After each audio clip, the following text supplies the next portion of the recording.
Welcome back to Riding Bikes in San Diego. Here we are, back on the commute. Semester starts soon, so I am back on taking these 10-mile rides from the Normal Heights area out to El Cajon, uh, at least 4 days a week. So we are on Montezuma. This is Collwood, and they have recently re-slurried all this. I had videos about that when they started the project a few months ago, and this is new paint. This is a new buffered lane. Personally, I'm stoked on this. It's nice that there is an actual buffer painted. It helps to stop drivers who would double park there. I hope it'll stop them. It's only paint on the road, so we'll see. But they redid this whole road. Well, not all of it, as we'll see. But this is some new slurry down. This is some new pavement. And there's a little buffer now for a little bit. And after we cross this light, you'll see that there are also flex posts that come in.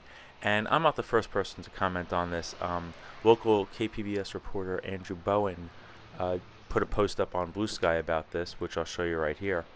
Bowen says that he appreciates the restriping of the bike lanes on Montezuma with a buffer, and would also appreciate if the city could keep it clear of vegetation. And he points out that you might see some bases there that don't have flex posts installed, so it looks like they put in bases for flex posts, but only installed about 1/3 of them. So there is capability for more. Now you can see I had to go around a bush right there.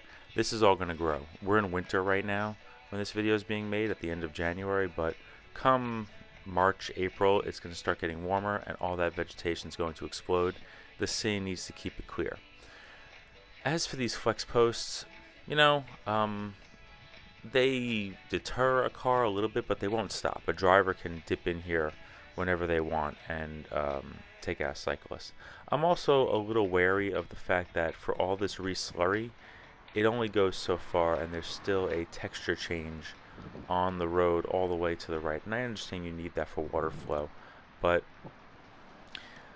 one of the concerns I have with more flex posts is that if they don't keep the vegetation clear, we're going to have to go into the buffer, and more flex posts makes it harder to ride in that buffer and get around the vegetation.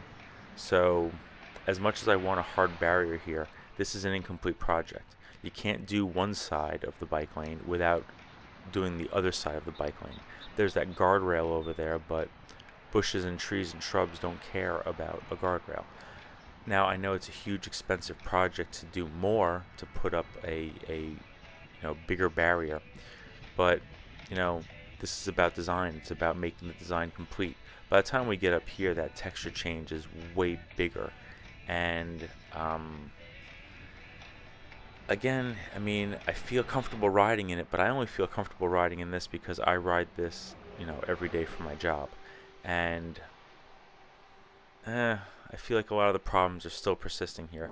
They did add some green paint here, which is nice that it doesn't just go into a complete dead zone.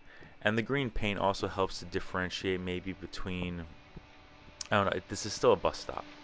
So I'm not quite sure what the green paint is doing over here other than alerting drivers who might be making a right turn at this light that they should really just wait in the main travel lane. The green paint also extends all the way across the street, which is nice. Sometimes when I'm going here, there are children and families who are crossing, because there's an elementary school just over to the left of us, just west of San Diego State right there. So a little green paint on the road, it's okay, but it still feels a little incomplete. And then we get up to this area after 54th, and it's the same shit. It's actually not the same.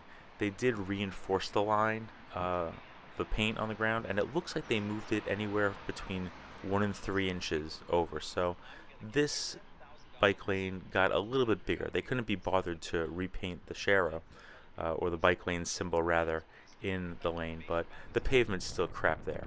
Here's the problem, as if there weren't enough problems already. We're going in the opposite direction now, that same stretch.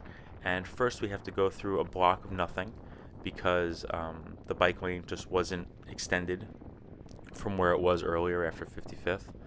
And only after we cross this light, now we get the buffer and the flex post. But when they re-slurried this, they did not touch the pavement on this side in the bike lane. So there's a big bump coming up here, and I always go to the left when I reach this bump because it's big. And right now there's like a 6-inch gap between the edge of that bump and the buffer. This is also a lane. I mean, you could see how I'm bumping around. I don't use stabilization on these videos. You could see how I'm kind of all over the place, and the road is all cracked up. There's all kinds of debris in it. Now we have this buffer, and yeah, the buffer could help stop a driver from getting over, but it makes a tighter space for us to be able to navigate, especially on this downhill where we are going to be riding fast. It goes away, and as we approach Collwood, there's no more flex posts, but the buffer maybe got a little bit bigger over here, and then it becomes the same. They might have also installed a sensor there so that the light knows that somebody's there on a bike. I'm not sure. And then we cross this light and we go into the same design we've always had, which is buffered, but there's no protection here. And just as a reminder, because I think about it every time I ride here, this is the stretch of bike lane where a piece of wood fell off a truck and the lights were out, and the city told me that it's not their responsibility to light the roads, and the plank of wood took me down, and I couldn't walk for a couple months, and it was horrible. Best part is the city rejected my claim because they said that the city is not responsible for lighting things. The city does this. They do design, but I'm going to say that this is kind of half-assed. I'm going to give this whole project a C-. The intent is there, but I can also tell that the people who did it are not going to be riding here, you know. So we're just going to keep that in mind, hope that the city does better. I want to show you these conditions as they exist, and I'm going to think about it while I drive less and ride a bike. Thanks so much.